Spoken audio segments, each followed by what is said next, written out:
So you're a new homesteader and you've landed on your homestead only to realize, despite all the dreaming, planning, and work that you've already put into it, there's still so much to do and so much to learn.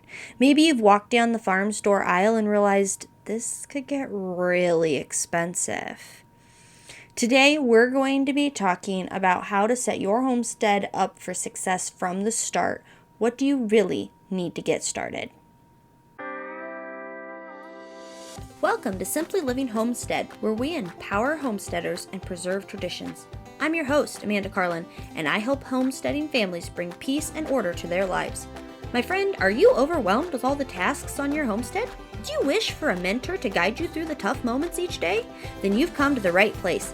Together, we will learn to organize our homestead, love our families well, and walk in the peace of God. If you're ready to get unstuck from the constant feeling of overwhelm, then join us each week as we explore practical advice, inspiring stories, and heartfelt encouragement to help you thrive. Let's grow a sustainable, meaningful life together, both in the home and on the homestead.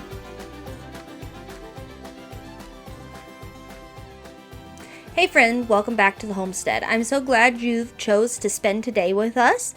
Today we are going to be sharing some high-level organization and at the end a list of simple tools you will find useful right away on the farm.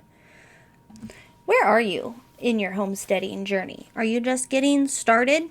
Are you wondering what you can do to maybe have just a little less overwhelm than feels looming or present? Have you gotten started? And this is a lot.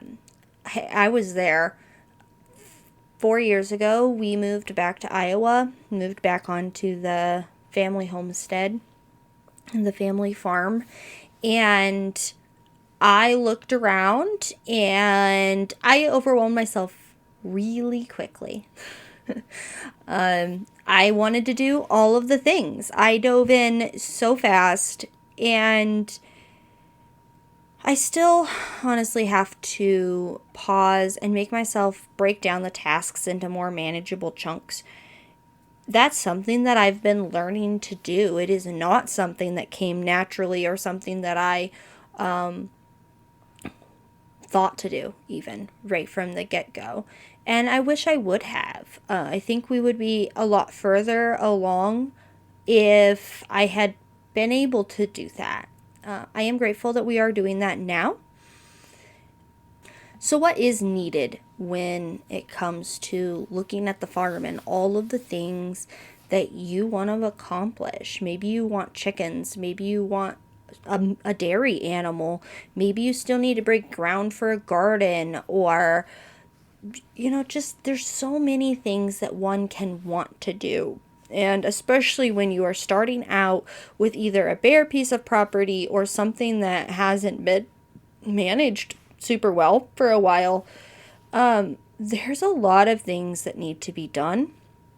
Some of our current projects that we're working on is we have a barn that we are working on repairing. The wind blows through all of the cracks. It's still fairly sound, but the wind blows through all the cracks. We've been working on that since the day we moved in. We'd like to build a pig pen this spring. I need to make a chick pen pretty badly. The way that we've been housing our baby chicks each spring is not... We have a lot of loss, which tells me that I'm doing something wrong. So I need to focus on that. Paths in the garden need to be done. We'd like to plant new fruit trees, all of those things, to name a few projects. And even with just the 5 that I listed, that's a lot of things to do, not even taking into account all the things that have been done or the things that maybe are mostly done that we're like, okay, good enough, and we're like moving on. How does one even be able to look at all of those things and not just go, okay, I'm going to ostrich. I'm going to bury my head in the sand because this is too much. This is where systems come in.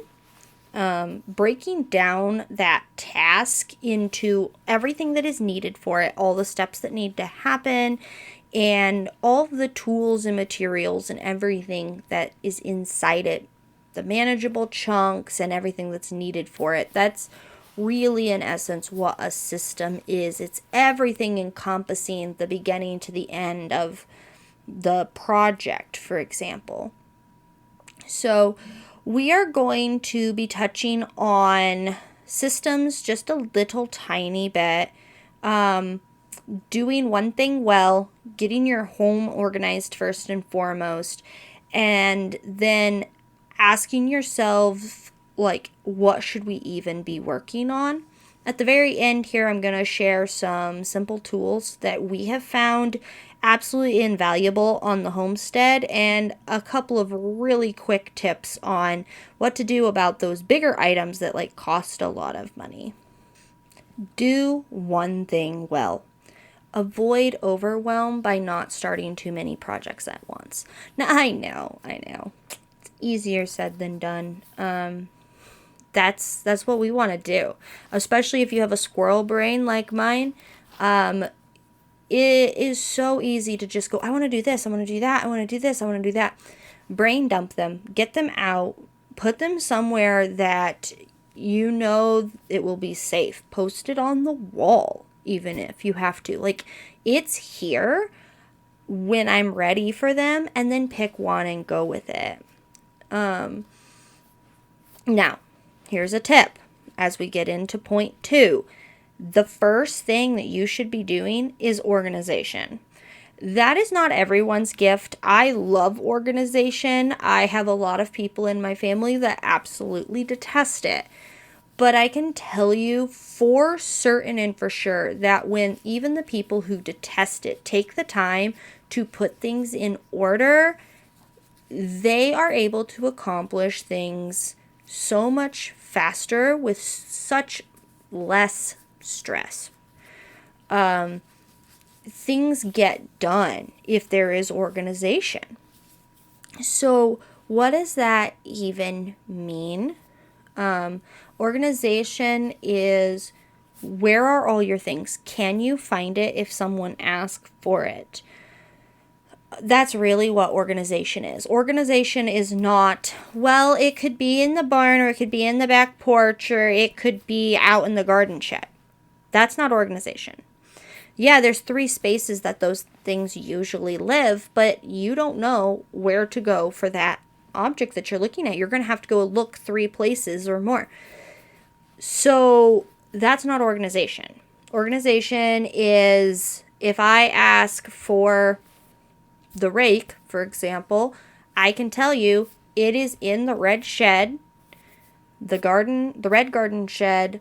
If you step in the door, it's to the left. That's where rakes go. If you find a rake somewhere else, someone didn't put it away. So when we're thinking about organization and getting organized, the first thing that I want you to think about is your home organized? It is really difficult to get out and do things on the farm when in the back of your head, you know that your house is a hot mess Sunday. So really get your home organized first. Is your home set up? If you've just moved in, you've just acquired this property, and you've just moved into your new home, I implore you to spend some time in your new home before picking a new project on the homestead. I know you want those chickens. Don't do it. Don't do it. I know you want that garden super badly. Maybe break ground, but honestly, don't do it. Get to know your home. Get to know your home. Those projects you want to do on the homestead will be there for you. If you are committed to this idea enough to buy a piece of property, to be thinking about it for this long, it will be there. It will be there for you when you get back. If you've lived in your home for a while and now you're just starting into, hey, I think I want to start growing some stuff. I want to start, getting some stuff. At time of recording, eggs are ridiculously expensive.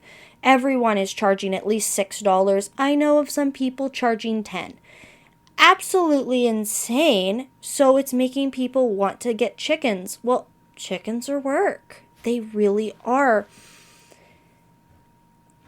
So coming back to, is your home organized? If you've lived there a while, go back through your systems. If you're new, let's create some systems. Make sure your systems are in place. Does your home stay mostly clean? Okay, I have a kid. I only have one. He's an absolute terror when it comes to things being out.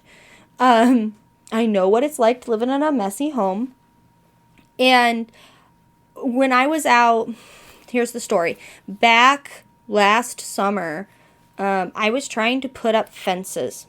I was trying to get stuff like put up for my dairy cows and kind of working on expanding that operation and everything that comes in with that.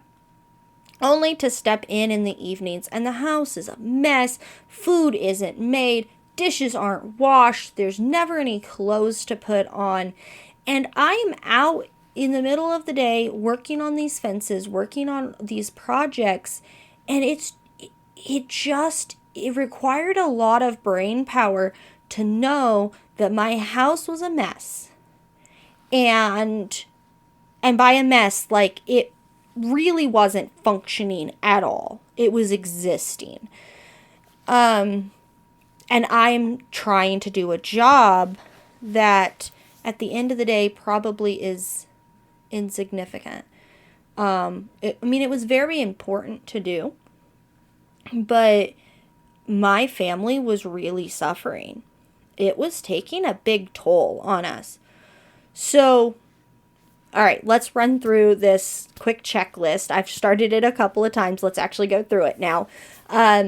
Your systems. Does your home stay mostly clean? Again, not talking about having to pick it up regularly, but like, can you pick it up and put it back to a neutral state relatively quickly?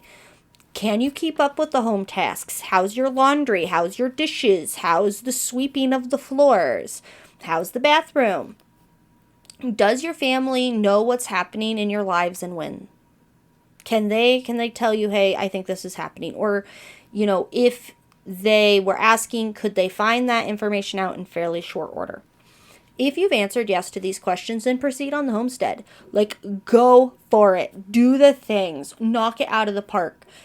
If you've answered no, your home needs organization. If your homestead is ever going to flourish, if you are going to be able to do this without your family killing itself in the process, without you, being overwhelmed, shutting down, going, why did I ever think this was a good idea? How am I supposed to do this? How does everyone else do this? You have to have a maintained home. Now, again, I am going to re-implore this. I am not saying that you need to maintain a level of spotlessness in your house. I haven't dusted in a month, okay? But my house gets picked up in the evenings and put back to a state of neutral. When I wake up in the morning, I can go tackle the projects that I need to tackle because my house is back to a state of neutral. If you cannot maintain that space of neutral relatively easy, then working on some systems is a really good spot for you to start before you ever think about bringing chickens or a garden or a cow or anything else into your home. And I wish someone would have set me down and drilled that into my head and then said, hey, I'm going to help you walk through this. And that's what I'd like to do for you. I am available on email. If you have any questions about how I went from this state of overwhelm to how I went to I actually feel like I have project time and time that I can tackle things and I can actually take care of all of these things, hit me up. I will be doing some coaching, opening up some paid coaching here later in the spring. But if you're interested in any of this, hit me up. I am here. But let's go really high level and let's talk about this real quick and then we will get into some homesteading tools. I am a big, big fan of Chelsea Joe from Systemize Your Life. She has a podcast. If you're listening to my podcast, it might even be in your recommendeds. search her up, listen to her stuff. This system is what changed my life. I am not going to be teaching her system. She has a great system. I'm not going to teach her system. I'd love to podcast with her someday, but all in due time. I am currently taking her mastermind class, but I am not affiliated with her. I just really do love her work. So that would be a great spot to check out and go listen to if you are struggling with that, having organization in your home. Some of the tools that I use to help keep everything moving smoothly, especially on that last point of does your family know what's happening? Do I know what's happening?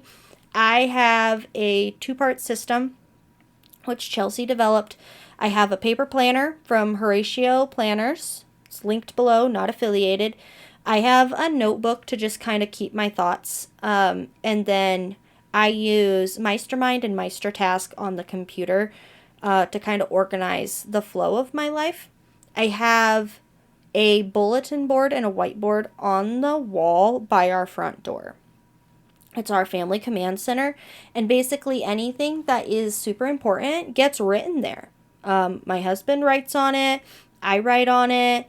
Eventually, I'm sure my children will write on it too. And then I also have a Google Calendar, which my husband has access to. He doesn't look at it a ton, but we're working on it. It's fine. It's very important for me. I have reminders set up in there. And so just having those different layers and then the systems that I have around that, which we're not going to touch on really, but I will tell you about them, is I have different check-in points to help make sure that the information is getting to the places that it needs to go to. So once a month, I go and I write all of the activities and appointments and things that I know are coming up that month on our bulletin board, whiteboard, calendar. That, I kind of have like those check-in points once a week, once a month, and then daily just with myself to make sure that I'm checking in, hey, what's happening? And so things aren't catching me off guard, and I can plan my week a little bit better. I can go, oh, I have a whole afternoon coming up here. What would I like to do with it? Am I going to bake bread? Am I going to go out and, work on a project that I know needs done out in the barn? Or like I have that ability to kind of see the periods of time in my day. And I can actually build them in because I'm working through that. Again, go check out Chelsea Jo. Super great content. I love her methods.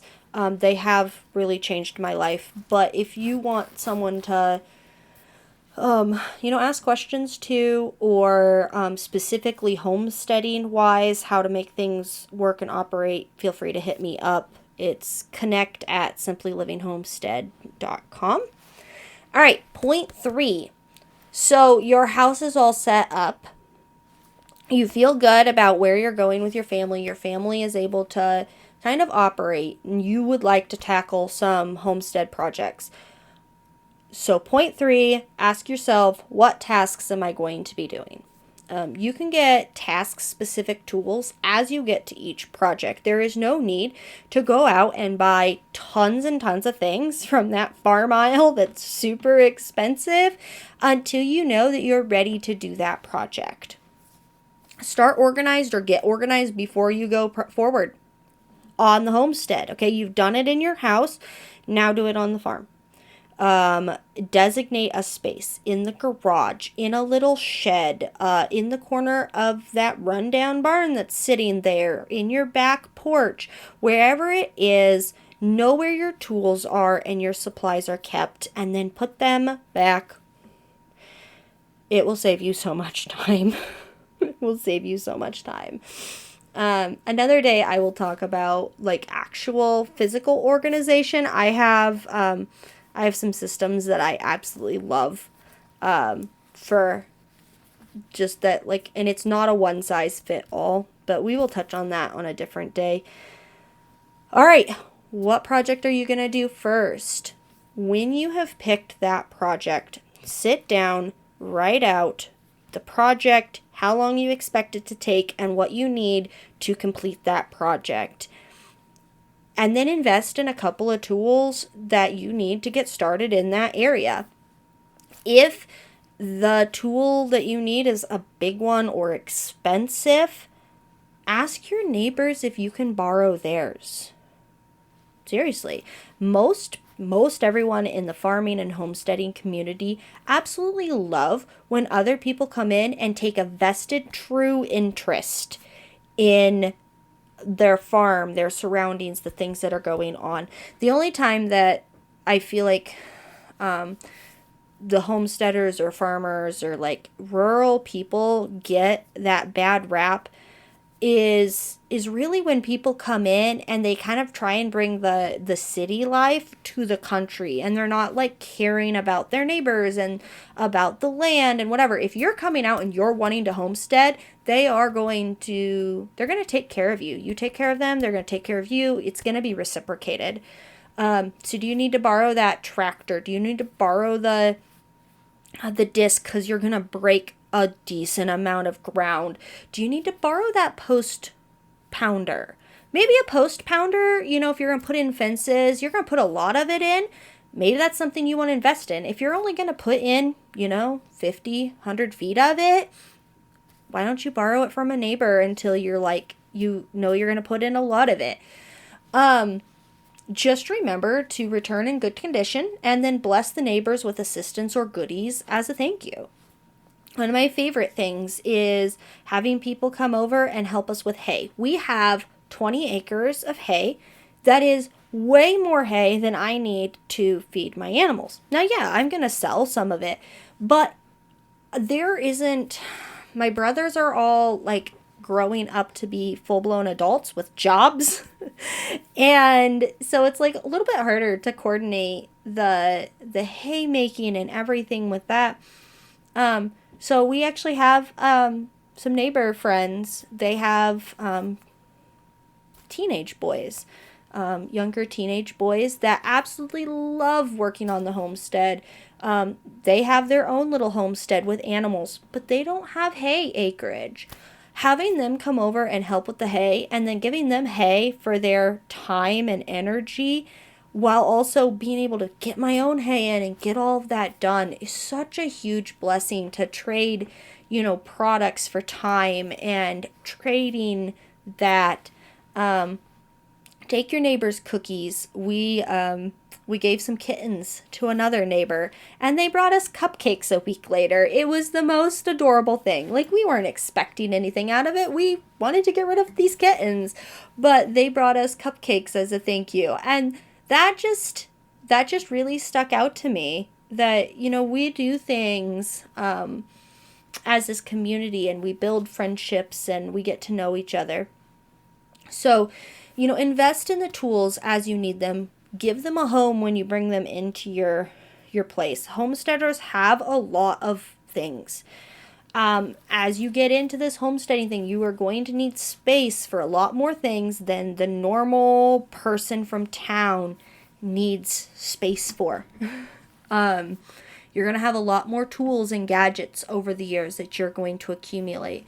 But especially in today's economy, if you happen to be younger, or, this is something you've been dreaming about forever and you're just totally like diving into it, a lot of times we don't have the finances to just go buy everything that we want to buy.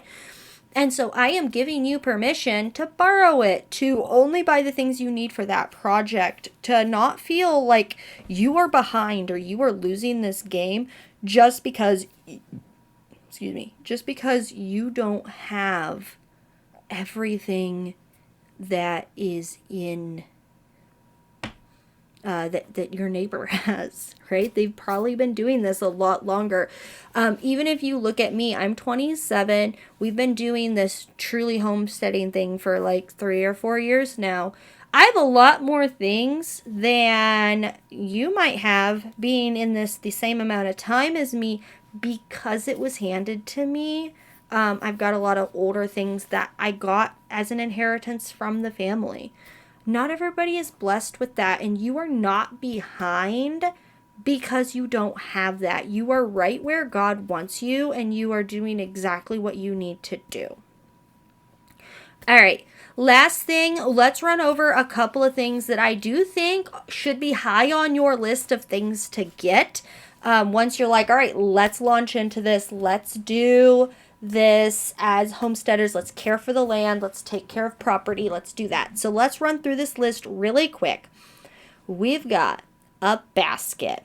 I love some like wicker baskets, but it could be anything. You want to go get a plastic basket from Walmart? Great, do that. You want to go to the farm store and invest in a wooden basket? Great, do that. But you should probably have a basket for carrying things around. You can carry chickens in it. You can carry fruit in it. You can carry vegetables in it. All sorts of things. 5-gallon buckets. This is different from the basket. And you're like, but they're both carrying things. You're right. Maybe just get 5-gallon buckets. Really. 5-gallon buckets for carrying water. You can shove a chicken into it. You can shove produce into it. You can carry dirt in it. I take all of my manure out of the barn in 5-gallon buckets. 5-gallon buckets. The holy grail. Next to duct tape. A large blanket is always handy to have on hand. You can cover plants from frost in it. With it, you can, set things on it. You can set your small children on it while you're out working. A large blanket. A hoe. A sharp knife. And this is not a kitchen knife. I mean, maybe it's a kitchen knife, but it's one that you have dedicated to the farm. That you're keeping sharp for farm purposes. I really don't recommend just running to the house and getting a knife. You can totally do that when you're starting out, but if you can get a knife specifically dedicated to just your homesteading outdoor things, and then keep it with that, you might end up being happier. Yard shears, like the big, hedge trimmers. Cutting branches, cutting hedges, clearing out brush. A shovel. A water bath canner kit and jars, especially once you're ready to start tackling that garden. But even if you're going to go to the farmer's market or the local farmers, or you're going to trade with neighbors to get produce, having a water bath canner to start out with, really honestly something that I recommend you invest in right away. They are not that expensive. Sometimes you can even find a neighbor or something that has too many and would like to get rid of one. A chainsaw. If you are going to make a big purchase, buy a chainsaw. They have been such a blessing to us. Rakes, and I put that as plural. If you have children, you're going to want a rake per person. You just are. Sorry. And then an axe or a hatchet. Again, for clearing out the brush, the underbrush, the things around, we have, I think they're mulberries. We have like trees that like to grow up really tight to the buildings. And they look and act like trees. You have to take them out with an axe or a hatchet, or if you can catch them small, the yard shears. You let them grow very long and you got to take them out with a chainsaw. Like it, they are very invasive and they like to grow anywhere they possibly can. So an axe or a hatchet is really nice for keeping your area clean. Well, friends, that is all I have for you today on organizing, systemizing, and avoiding overwhelm as we start to homestead. The tools that you need for homesteading, not just the physical tools, but also some of the organizational tools and things that you need to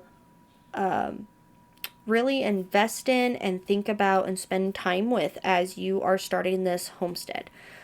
Blessings to you as you start your homestead. I'm super excited for you. Again, if you would like to chat at all, hit me up, connect at simplylivingHomestead.com.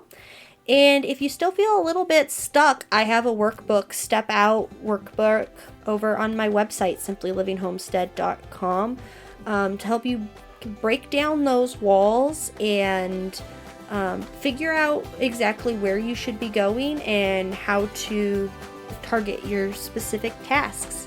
I hope you have a great day. Well, neighbor, before you head out, I just want to say how much I've loved spending this time with you. If you too enjoyed our time together, don't forget to give us a follow and leave a quick review on your favorite podcast player. It really helps more women like us find their way to a simpler, more joyful life. And hey, if you know someone who'd enjoy this episode, why not share it with them? Let's keep growing this circle of encouragement together. Oh, and don't forget to join my email list. I've got some free printables and weekly tips waiting for you to help you live a purposeful, balanced life, one rooted right in the heart and home. Thanks for being here, friend. You're doing a great job. I can't wait to chat again next week here at the Simply Living Homestead.